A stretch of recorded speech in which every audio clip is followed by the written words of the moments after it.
Hi, everyone.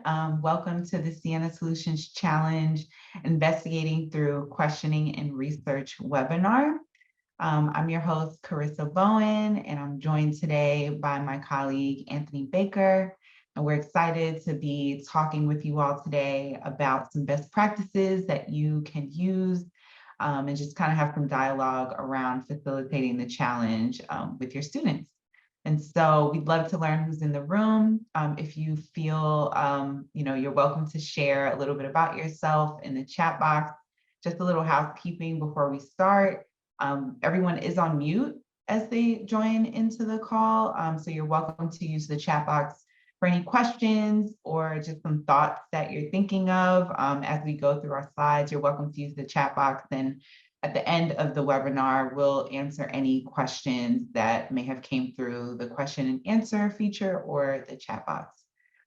We are recording this session today, and so for those who cannot attend, you'll be able to review it, or if you just want to share this recording, we'll be posting it to our YouTube channel, and it'll be in our newsletters and our website and archived on the cienachallenge.org website.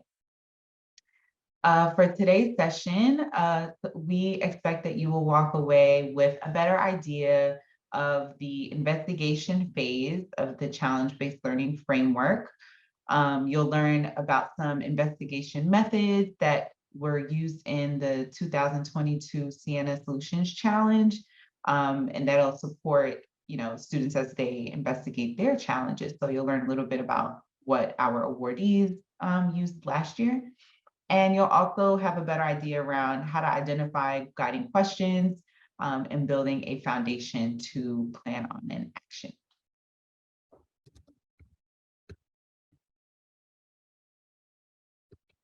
I'm working on it, I promise.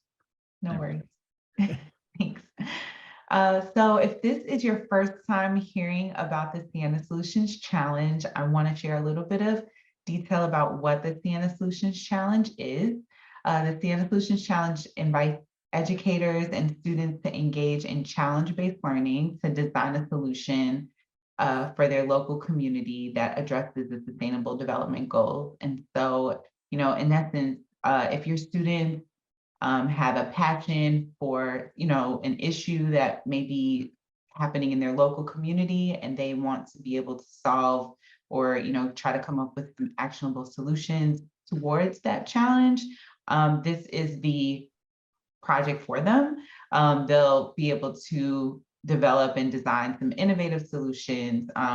Challenge teams can design anything from a product or a device, a campaign, a piece of media, or physical space, an experience, a system, or something else.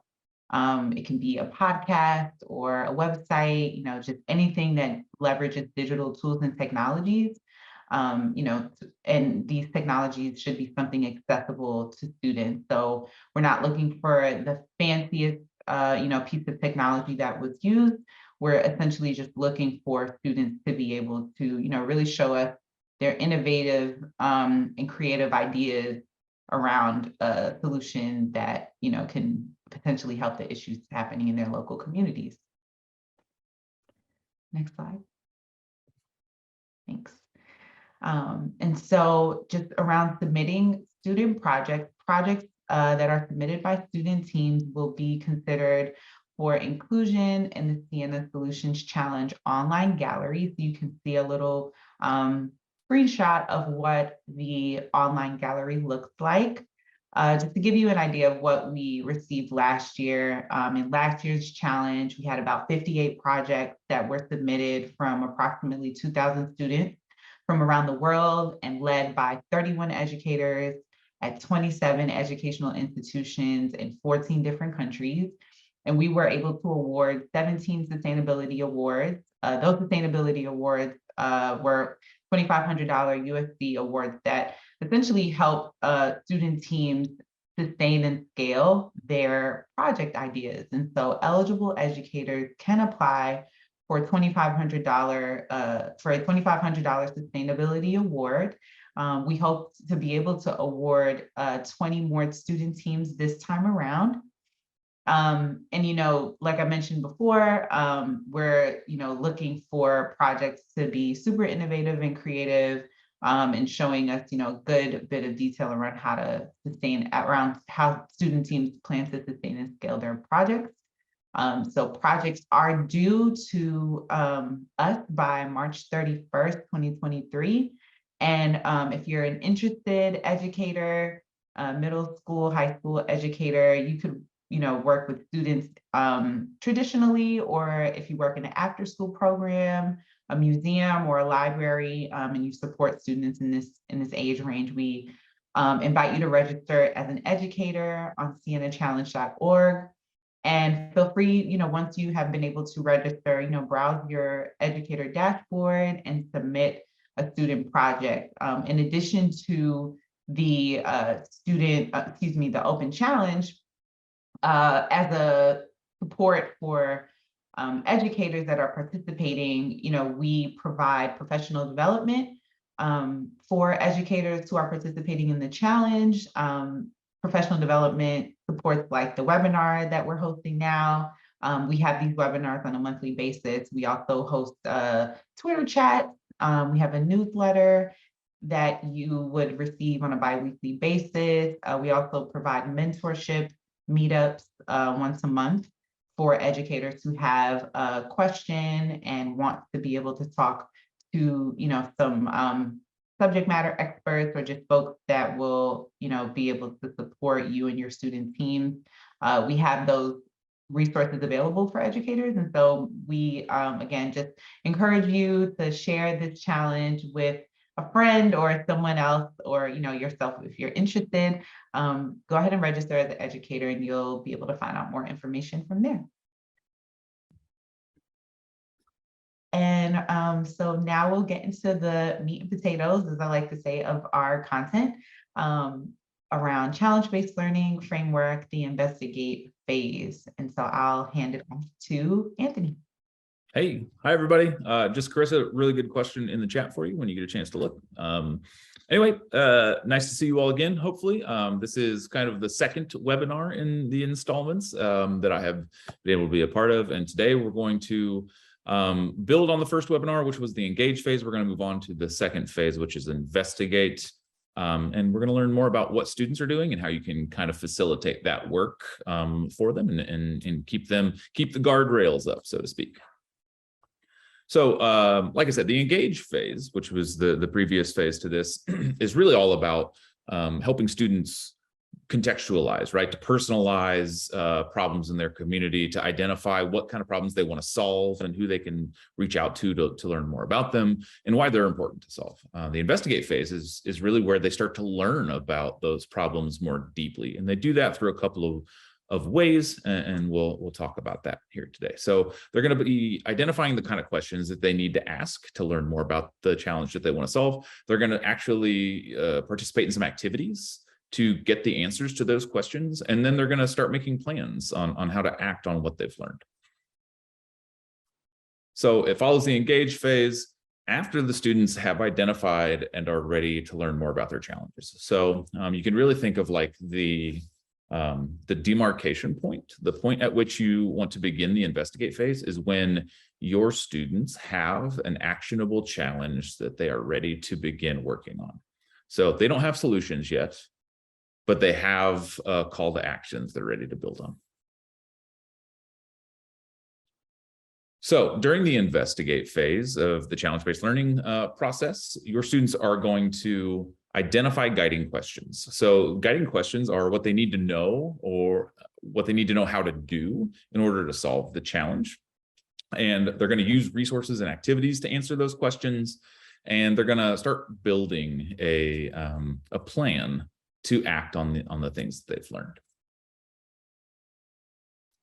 So we can talk a little bit about guiding questions. So guiding questions are actually student generated. I think I want to make that point first. You as a facilitator, as a educator facilitator, can help them create these guiding questions. I think what I would promote you doing is working with students to generate questions as opposed to coming up with the questions for them. So the guiding questions point towards the knowledge that the students will need to develop solutions. And it's also important to note that they don't only happen in this one process, right? So you can imagine like kind of the design process. As you build and test and learn things, new questions begin to emerge. So one way to think about guiding questions is to kind of just keep like a running tally of what questions you're asking and what answers that you find. And there are scaffolding materials for that in the resources and the Ciena Challenge website. So building on the example we actually used in the previous webinar, our example challenge that we came to was, how can we make it safer for the elderly to live at home alone?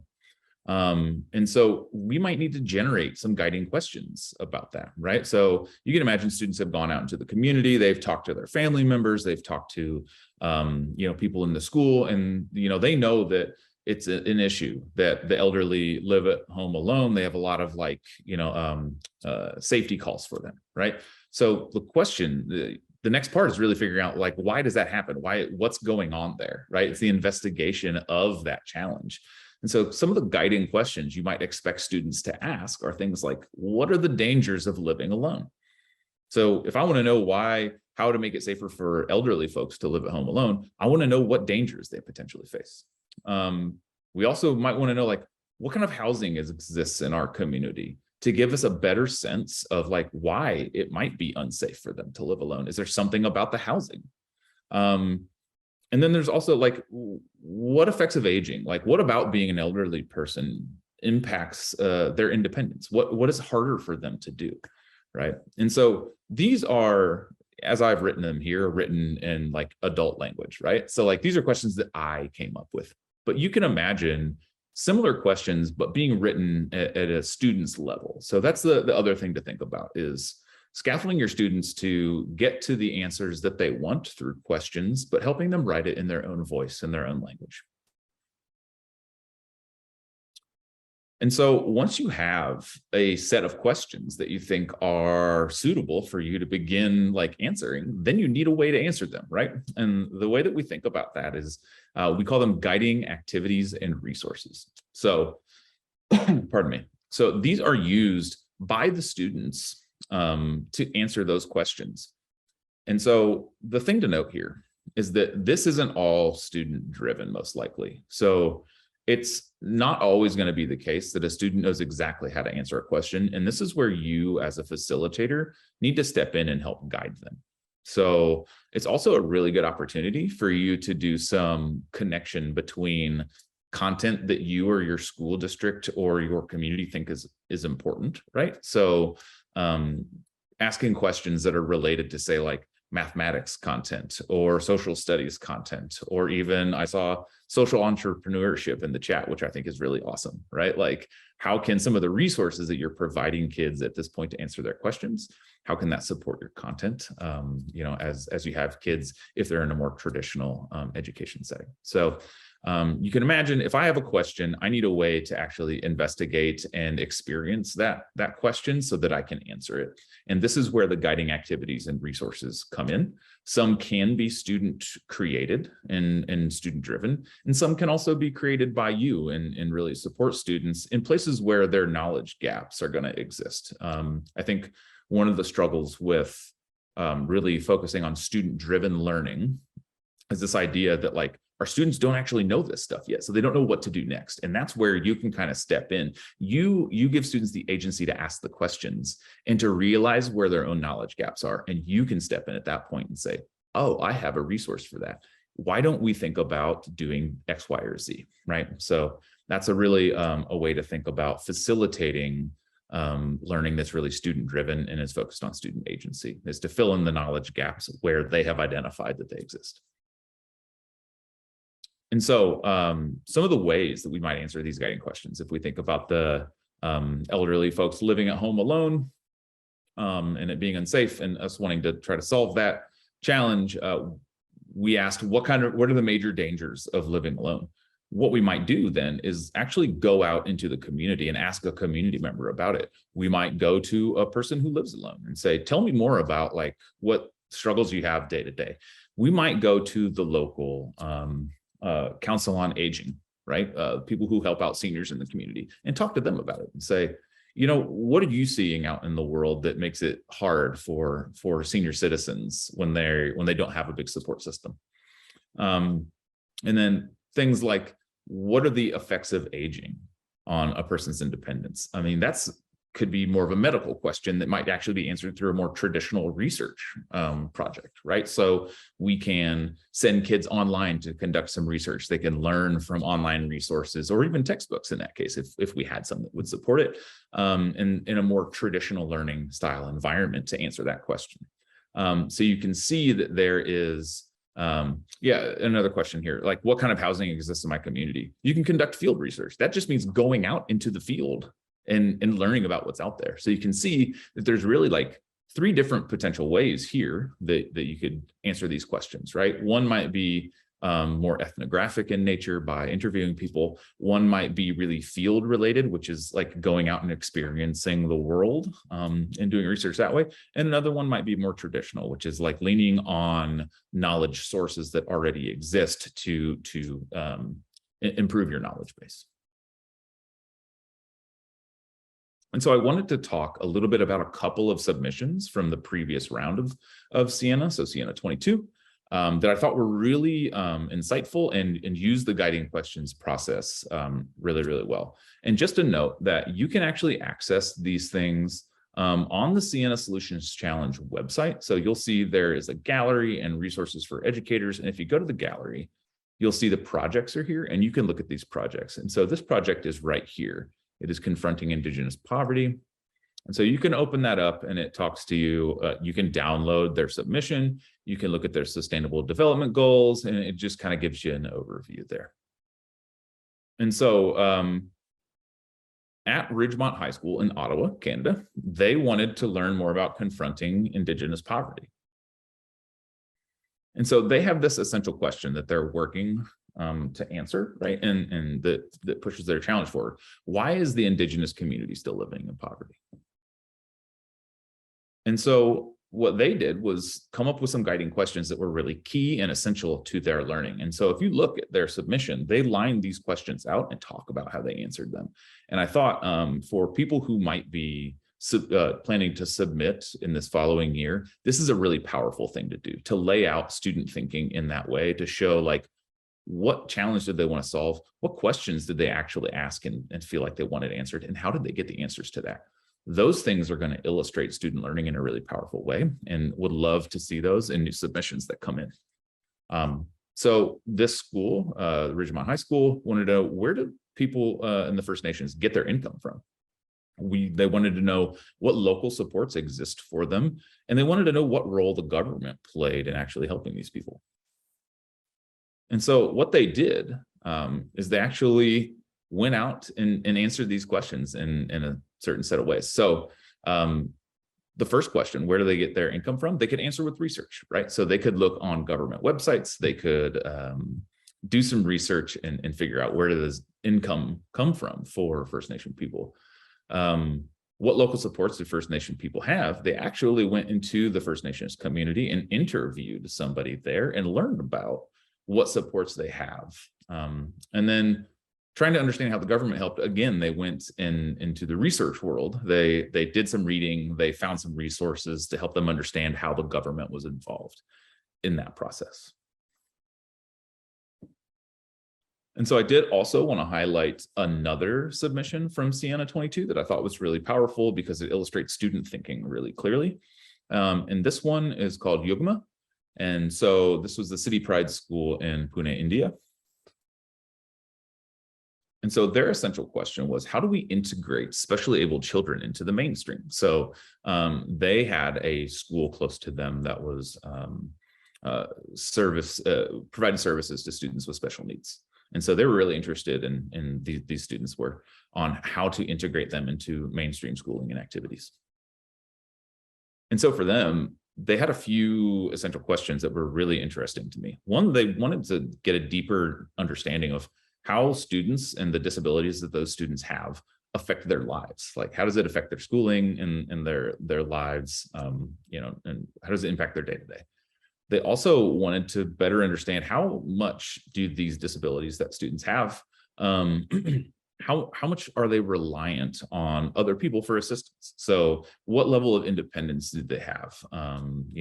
Depending on what disability that they might be facing. And so for them, the other context that was really, really important was what tools specifically exist for Indian students, because for them, what they realized, I think, along the way was that a lot of the tools that are developed to support these students aren't specifically focused on Indian students, either in language or culture. And so those are things that they wanted to understand. Are there tools that specifically exist to support students from our own cultural background? And so the way that they went and learned about these things. So to learn about how disabilities affected their lives, they actually went to the school and just interacted with these students and talked to them and kind of did informal interviews and just kind of hung out with them and tried to learn more about their specific needs, about their specific barriers and things like that. So the other thing that they did that was really interesting, is a little bit different than our previous example, is when they wanted to learn how reliant they were on other people for assistance, they actually sent out a survey. So the students developed a survey and sent it out to the school and the people there and tried to learn about like exactly how much support they needed from other people, external support to go about their day-to-day activities. And then they went and tried to look at assistive tools to see, like, are these specifically targeted towards people in India? Or are they just, things that are written in English or Spanish, right? And that can't really support our students who maybe don't speak those languages. And so yet again, another example of how the students came up with really interesting questions and they answered them in a variety of ways. And you can imagine, right, these students didn't develop the survey just all on their own. Their educator facilitator stepped in and helped them design that survey in a way that was both usable so that other people could access it and respond to it, but they helped them understand the results too. So skill building through the investigation process. Okay, so one thing that I do want to point out is that synthesis is an extremely important part of the investigate phase. So you might have students working on the investigate phase for any number of days, weeks, even months, right? Depending on how many really important in-depth questions that you have to answer. And so what you need to make sure that you take time to do is actually synthesize all of the learnings along the way. So every time that you participate in an activity to answer a question, you should be documenting that in some way. And at the end, synthesizing it all so that it really prompts you into action. And so if you go to the resources tab on the Ciena Solutions Challenge website, which you can find resources for educators in here at the resource library, you'll find that there are investigation synthesis documents.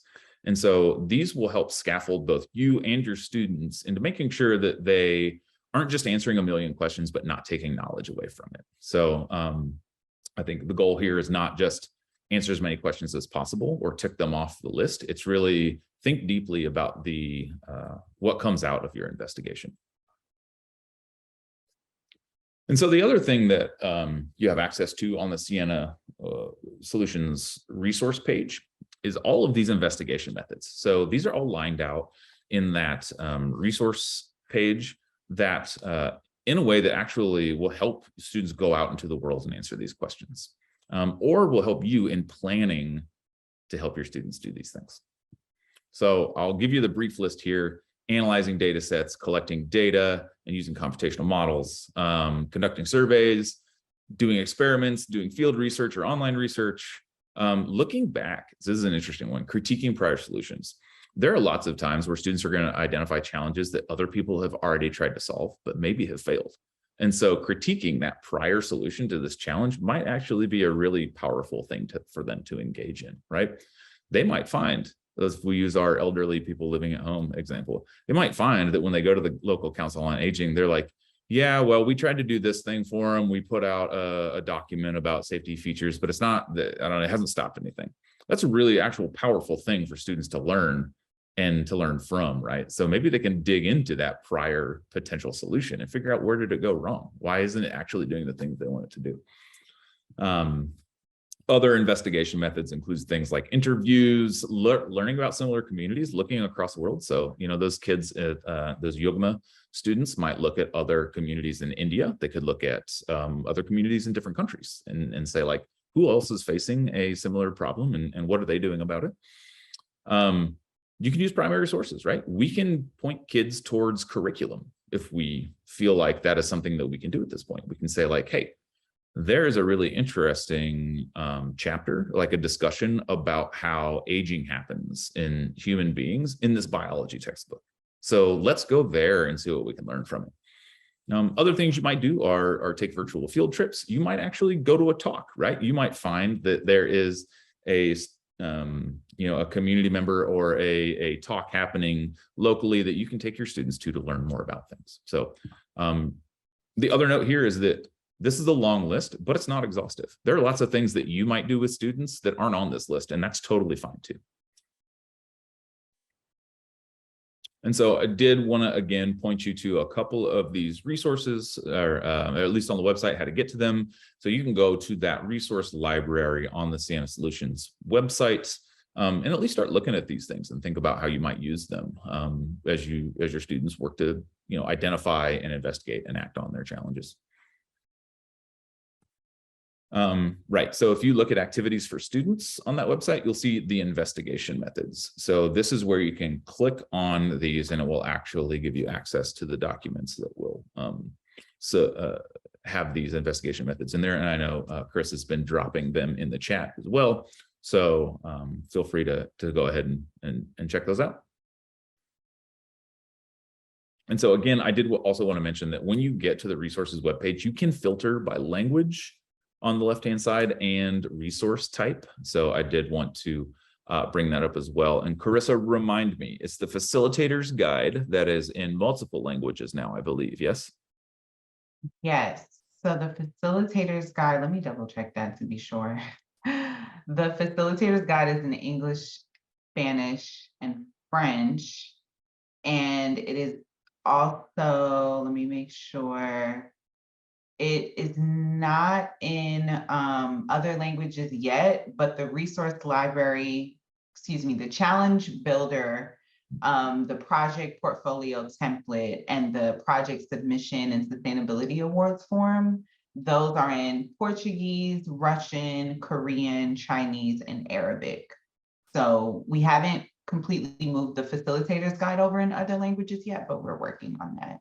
Great. Yeah. So I just wanted to highlight that there are multiple languages available to you. So please check that out in your language of choice. Okay. So the other thing that I did want to call out too is that if you are in a more traditional learning setting, so some of you folks are going to be, you might be librarians or you might be running an after-school program. Some of you might be actual classroom teachers, right? And so if and when you have things that you specifically want students to learn, you want to guide them toward, you can actually use these investigation methods to meet things like standards, right? So if you were in a standards-based learning environment and your students need to learn how to factor polynomials, right? You can actually point to that content through helping them choose investigation methods that will get there, whether that's things like using primary sources or using numbers to compute things. So if you were interested, for example, on really focusing on computational thinking with your students and helping them like build that skill set up, you might have them really key in on a few investigation methods, particularly analyzing data sets or using computational models, surveying, or experimenting, right? So that's really going to support that academic domain. And similarly, if you feel like students need or want, or you should be promoting digital literacy, things like conducting online research or critiquing prior solutions can support you there. And then let's say that like social studies, you're a social studies classroom teacher and like you're trying to meet your standards, but you really also want to do something that's more student-centered and that's problem solving, that's really based in helping the community. You can have them do things, these investigation methods to support social studies standards. And then like there are lots of other connections, right? So I think I made that point already, which is that this is not an exhaustive list. There are going to be some other investigation methods that you or your students or your community think are important or really valuable. And so don't be constrained by the bullet points on this slide necessarily. But I think it's also really interesting as somebody who has tried to do challenge-based learning in a standards environment in science in particular, learning how educators use these investigation methods with students to help them meet learning goals that are already set for them. I think it's a really interesting thing, and would love when you submit some of this work, if you can highlight that. I would love to read more about it. So it's just a call to you to think about, how can I support more formal learning along with letting students choose their journey too, because the more you can do both, the stronger this kind of PBL, CBL type learning, the more effective it can be, the more buy-in you can get from people in formal learning environments, where you show that students build not only affective skills, but problem-solving skills and academic skills all in one.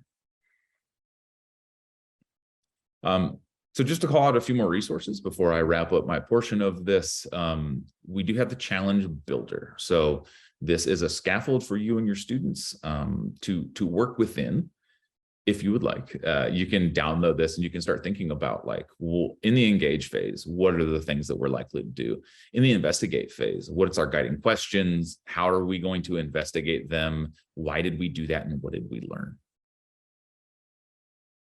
The other thing to call out specifically is that there is a filled out example for you. So if you want to learn about like what this might look like when you go through the whole process, there's an example on the environmental impact of cities that talks about through the engage, investigate, and act phase. And so you can look at the Challenge Builder and how those theoretical students might have gone through this process and what they could learn. And so I'll hand it back over to Carissa. Cool. Thanks so much, Anthony. I have a quick question for you. Just wondering, I believe that we might have some educators in the room. We might have some folks that just, work with middle and high school students.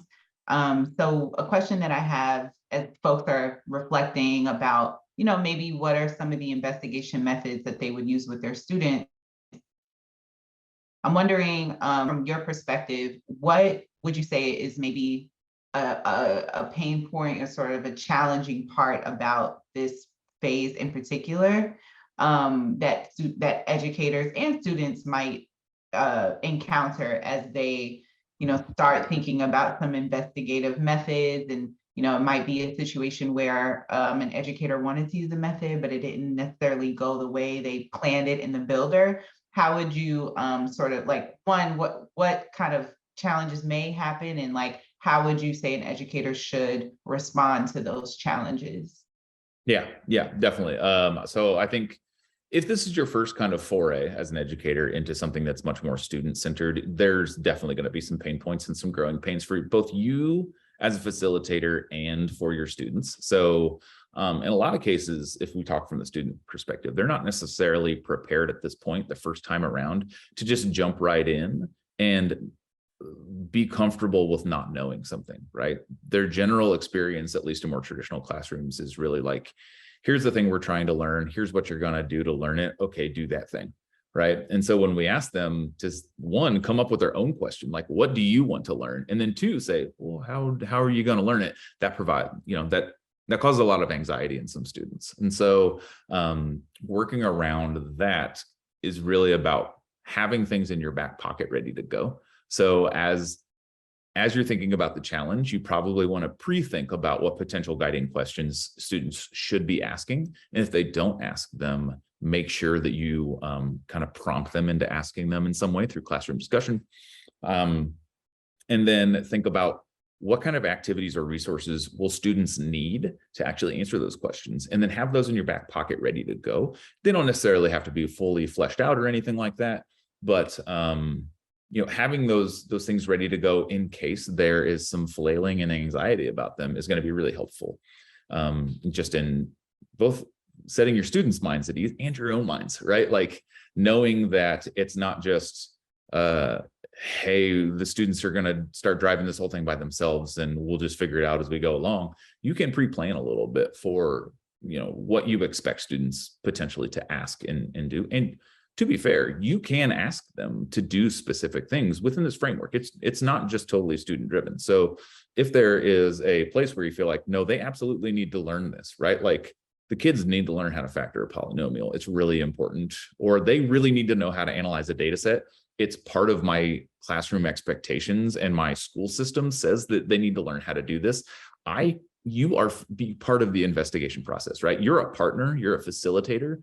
You can request that students do that, to say like, hey, I don't think we can answer this question unless we do X, Y, or Z.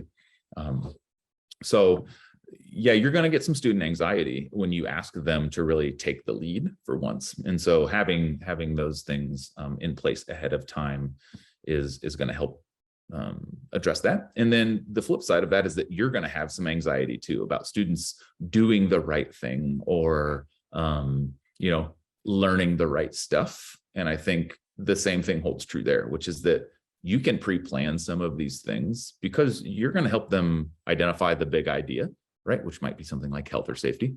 You're going to help them think about the essential question.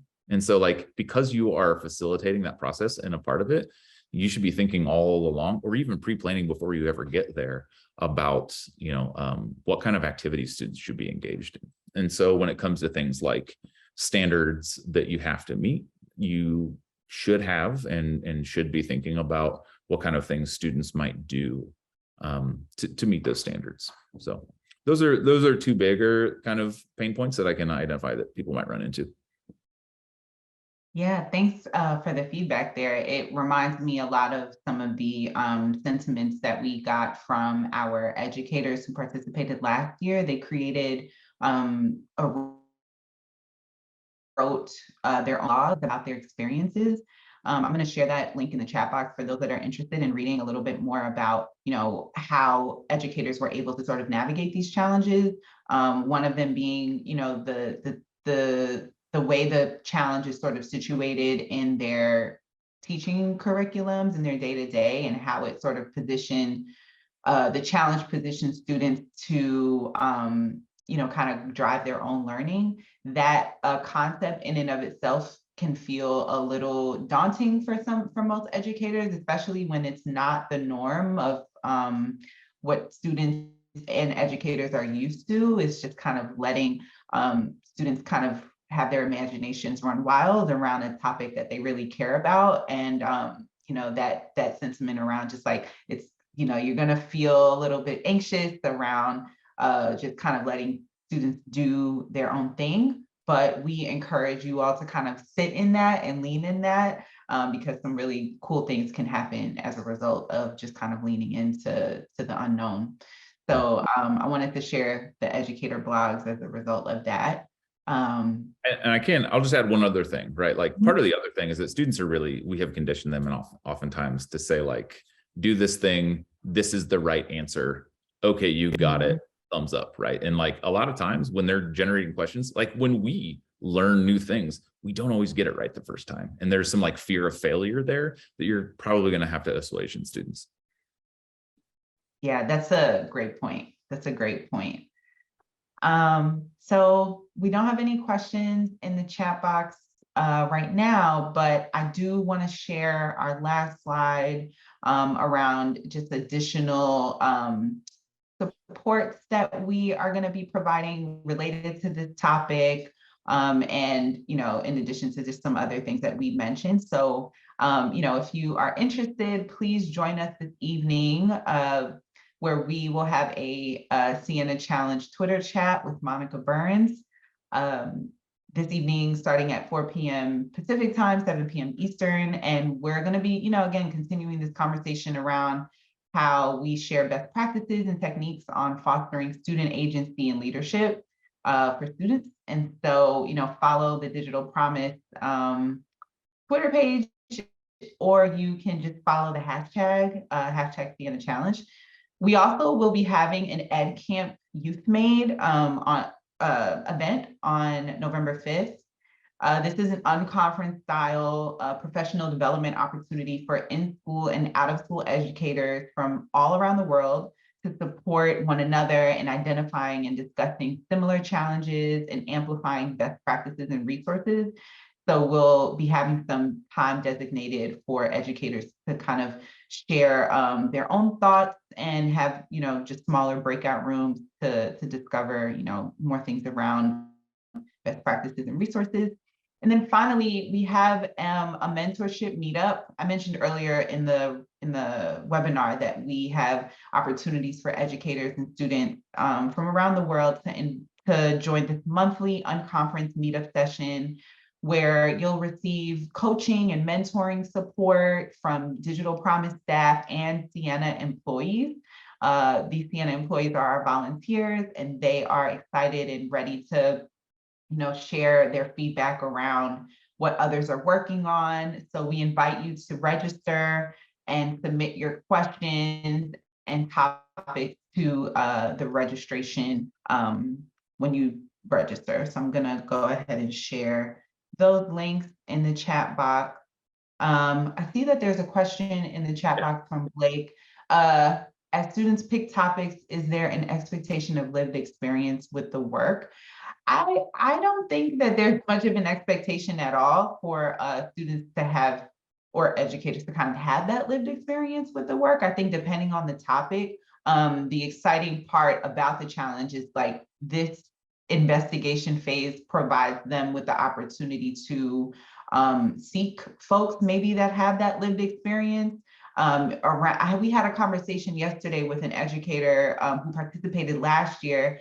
If you join the next webinar series, you'll hear some of his sentiments, but he talked a lot about how in his student project or facilitating his student teams, he talked a lot about how students were so excited to connect with folks in the local community and just having like being able to interview folks in the local community that have a lived experience connected to the topic or the challenge that they were working on. And so it's not an expectation that students or educators need to have that, but in this phase and looking through these methods, surveying, having kids go into the community and really have these in-depth conversations with folks that may have had encounters with this type of experience or know about it, that's where the learning really starts to happen. So I wanted to just kind of share a little bit about that. Anthony, did you want to answer a little? No, I think you nailed it. That's exactly the case, right? Like, not everybody has lived experience in everything. And the part of the value of this the whole point of this is really connecting with people that have lived experience about things that you don't have, right? The two examples that we shared are kids who weren't Indigenous trying to learn more about people who are and what their needs are, right? And students who didn't live with disabilities trying to learn more and work with kids who did. And so like tons and tons of learning, even outside of academic learning, happens there. And I think those are kind of lessons that students carry out throughout their lives, and definitely would encourage, all forms of reaching out to different people and trying to just connect with people that have different lives than them. It's really a valuable part of learning in this process.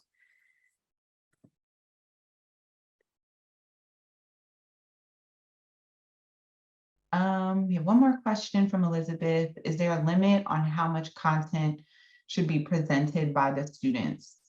So we have this information on the website, but I'll share a little bit about the project portfolio template. So once your students are ready to kind of put together their presentations, the guidance is that the slides are not to go over 15 slides. So we just want to make sure that like all of their synthesized information and sort of their journey is shared within 15 slides. They can share videos, audio, any type of even a link to maybe if they have like a blueprint or a link to gets to their actual product if that is developed. We invite you for students to enter that within the 15 slides that they'll submit or you will submit on their behalf. So I hope that answers the question. Looks like Blake has we appreciate a creative reactions lab, equity-centered community design framework as a supplemental tool. Anthony, have you heard about that tool before? I have not. I'll put it on my list. Yeah, definitely. Thank you for sharing this, Blake. I'll even research it a little bit more. Awesome.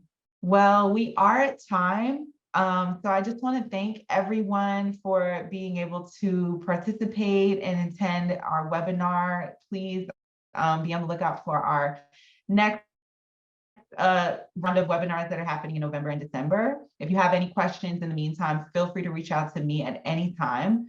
I'll share my email address in the chat box. If you have any questions related to the challenge or to this content, we'll be happy to help you in any way that we can. So thanks, everyone. Thanks, folks.